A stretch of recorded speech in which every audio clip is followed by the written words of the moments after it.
we were discussing Cauchy-Gosset theorem, whose statement is this one: if fz be analytic in a simply connected domain D, and if C be any closed continuous rectifiable curve in D, then integral over C fz dz is equal to 0. This is the main statement of Cauchy-Gosset theorem.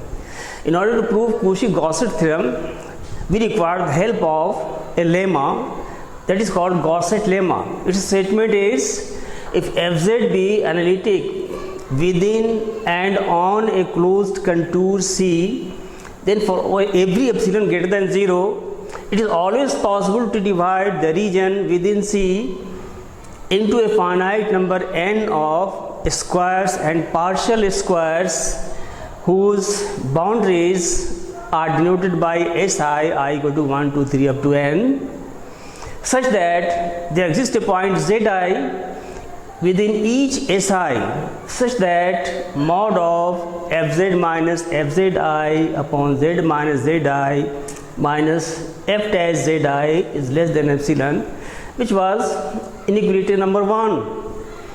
This holds for each z different from zi within or on Si. So far we have proved in the last lecture mod of integral over C fz dz is less than epsilon times sigma integral over Si mod z minus zi mod dz. This was inequality number 6. The boundary Si of a mesh either completely or partially coincides with the boundary of a square. This is a diagram of this region. If this is Si, then this is a complete square. If this is Si, it is a partial square. So whatever it may be the case, whether it is a complete square or a partial square, the boundary of the mesh Si always coincides with the sides of the square or partial square. We denote by Ai the length of a side of that square. Since z lies on the Si, we have already supposed while taking integration of fz that z lies on the boundary of Si. So since z lies on the Si and zi lies within either on or inside Si, the distance between z and zi cannot exceed the length of the diagonal root 2 Ai. If suppose this is the square whose side is, each side is Ai, what will be length of the diagonal? It will be root 2 Ai.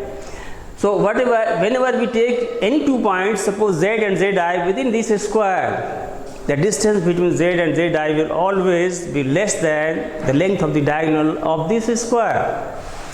So since z lies on the Si and zi lies either on or inside Si, the distance between z and zi cannot exceed the length of the diagonal, that is root 2 Ai of that square.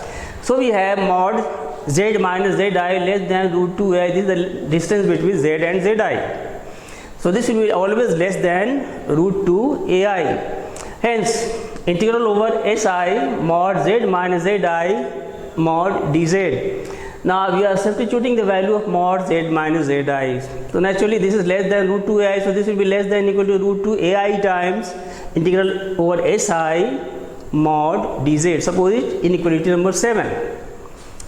Since we know that integral over L mod dz, where L is any rectifiable curve, this gives the arc length of L. We have already done it while discussing examples in the beginning of this chapter. So here in the case of Si, if you replace L by Si, integral over Si mod dz will give the length of Si. It gives the length of L, so this will give the length of Si, and Si is a square whose side is Ai, so its length will be 4 Ai. If this is the suppose Si, each side is Ai, so length of this mesh will be 4 Ai, that is sum of the sides of the square. So this will be equal to 4ai. If SI is a complete square, if this is a complete square, its length will be 4ai. But what will happen if it is a partial square? Suppose this. In this case, and integral over SI mod dz will be equal to 4ai plus li if SI is a partial square, where li is the length of arc of C which forms a part of SI. This is li, length of the part of the arc C which forms the mesh SI. Hence, if SI is a square, 7 implies integral over SI mod z minus zi mod dz, this will be less than equal to root 2 ai into 4 ai, and this gives equal to root 2 ai square, suppose it's number 8. And if SI is a partial square, then 7 implies integral over SI mod z minus zi mod dz, this will be less than equal to root 2 ai into 4 ai plus li. On simplification, this will be less than equal to 4 root 2 ai square plus root 2 ai li, but we have replaced ai by a. In this diagram, this a is the SI, length of the side of a square, which includes entire region C, entire curve C, and all the squares and partial squares in which this C has been divided. So this is less than equal to 4 root 2 ai square plus root 2 a into li, where a is the length of a square enclosing entire curve C together with all the squares covering C. It is also obvious that the sum of areas ai square of all these squares cannot exceed a square. If suppose this is a bigger square, these are the smaller squares, then sum of the areas of these squares cannot exceed the area of this bigger square.